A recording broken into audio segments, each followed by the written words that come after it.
السلام عليكم ورحمة الله وبركاته. maanta waxaynu ku qaadan doonaa mawduuceenan insha allah shay ka qaalisan dahabka iyo dheemanka laakiin agteena marka la eego aad ugu dayacan oo aan qiimo badan agteena ku lahayn. waana shay ciddii ka faa'iidaysata ay qeyrkeed dheer tahay inta uu geelu adhiga dheer yahay, laakiin nasiib xumo dadka oo dhan in yaroo ilaahay u naxariistay mooye way dayacaan arrinkaas. qodobka uu maanta mawduuceena ku saabsan yahayna waxa weeyaan wakhtiga iyo ahamiyadiisa. wakhtigu waxa weeyaan nimcada ugu weyn ee uu ilaahay bini'aadanka ku galaday, waxaana uu ka mid yahay waxyaabaha maalinta qiyaamaha la isweydiinayo, oo waa kii nebigeennu lahaa naxariis iyo nabadgelya korkiisa ha ahaatee laa tazuulu qadama cabdin yowma alqiyaamati xataa yus'ala can arbacin. maalinta qiyaamaha qofina ka suuli maayo goobtaa la isku xisaabinayo ilaa iyo la weydiiyo afartaa shayee la isweydiinayo ka ugu horreeyana waxa weeyaan can cumrihi fiima afnaah, cumrigii iyo daadii la siiyey adduunyada wixii uu kusoo qabtay qofkaasi ee uu kusoo dhammeeyey cumrigiisii. haddaba wakhtigu mar walba waa muhiim, waana kansiga keliyata ee aad haysato,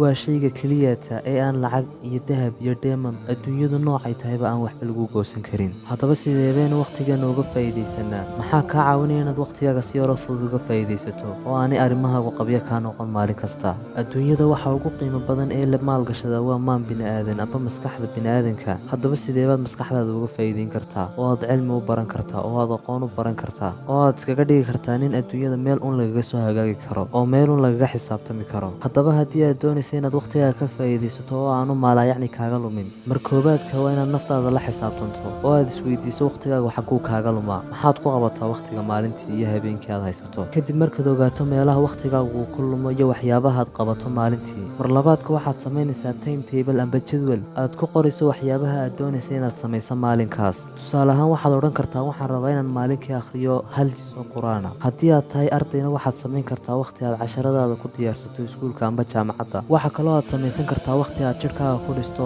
homework amba haddii aad jiim tegaysaba. intaa kadib haddaba markaad liiskii qorto ee aad dhammaystirto ee wixii aad u baahnayd oo dhan aad warqaddaa ku hubsato, tallaabada saddexaad waxaad samaynaysaa in wixii aad qoratay oo dhan aad kala hufto oo ay si ay u kala muhiimsan yihiin u kala horraysiiso, islamarkaana wixii aanad u baahnayn amba aan daruuriga ahayna aad iska reebto. intaa kadibna aad mid walba wakhtigiisa raaciso oo aad tidhaahdo shaygaa wakhtigaasaan qabanayaa, shaygaa kale wakhtigaasaan qabanayaa. xataa haddii kuu suurtagal weydo shay inaad hal mar wada qabato, aad dhowr jeeroo kala duwan aad kala qabato. tusaalaha ugu fudud haddaan ku siiyana, iminka tusaale ahaan waxaad doonaysaa inaad maalintii 1 juz oo qur-aan aad akhrido. suurtagalna kuuma aha inaad halkaa jis mar intaad u fadhiisato aad dhammaystirto. markaa muxuu noqonayaa xalku waxa weeyaan horta innaga ka muslimiin ahaan wakhtigeenu dhan marka laga eego uu ka nidaamsan yahay oo 5 salaadood oo kala duwan ayaan wakhtiyo kala duwan tukanaa. 5taas salaadood ee kala duwan waxaad samayn kartaa in salaad kasta markaad tukato aad 4 beej oo qur-aan akhrido. 4 beej haddii lagu dhufto 5 salaadoodna waxa weeyaan 20 beej oo qur-aana. markaa waxa weeyaan macnaheegu maalintiiba 1 juz oo qur-aanaad dhammaystiri kartaa. haddaad maalin kasta sidaa samaysana bishiiba 1 mar baad dhammayn kartaa qur-aanka. bishiiba haddaad 1 mar dhammaysana sanadkiina 12 jeer baad dhammayn kartaa. taasina waa guul aad u weyn oo inta samaysaaba yar. innaguna haddaynu Soomaali nahay dadka kale weynu kasii xag jirnaaba. marka laga imaado inta yara wax dhiganaysaa ama inta kale kalahday ee shaqo tagtay ee soo shaqaysanaysaa, in allaaliya inta kale dadka soo hadhay oo dhan wakhtigu aad buu agtooda ugu dayacan yahay. wakhtiyada ugu badan ee la dayacaano waa wakhtiyada ugu fadliga badan leh ee uu qofku jaaniska haysta sida ramadaanta oo kale. oo ramadaanta waxaad arkaysaa dhalinyar fara badan oo laadhuu ciyaaraysa. haddaad weydiiso sababtay u ciyaarayaanna waxay ku odhanayaan wakhtigaanu ku luminahay, wakhtigaanu isku dhaafinaynahay wax aynkaasa. oo wakhti yaroo jaanisa haddaynu helno si aynu u lumin lahayn aynu u dayici lahayn baynu ku xisaabtannaa. oo inta badan wakhtiyada fasaxyada waxaad arkaysaa dad badan oo kale bilaa camal baan ahayo, waxaan qabtaan garan layahayo. qofkan kule waxaan qabtaan garan layahay wuxuu qabta ma waayi,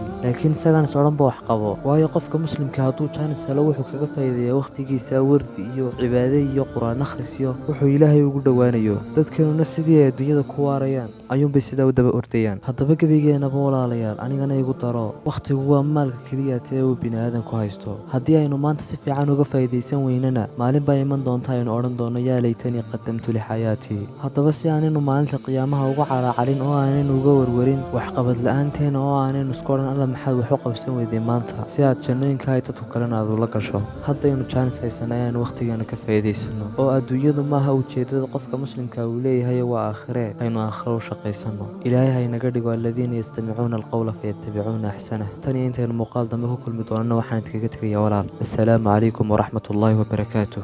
subxaanaka allaahuma wabixamdik ashhadu an laa ilaaha illaa anta astaqfiruka waatuubu ilayk.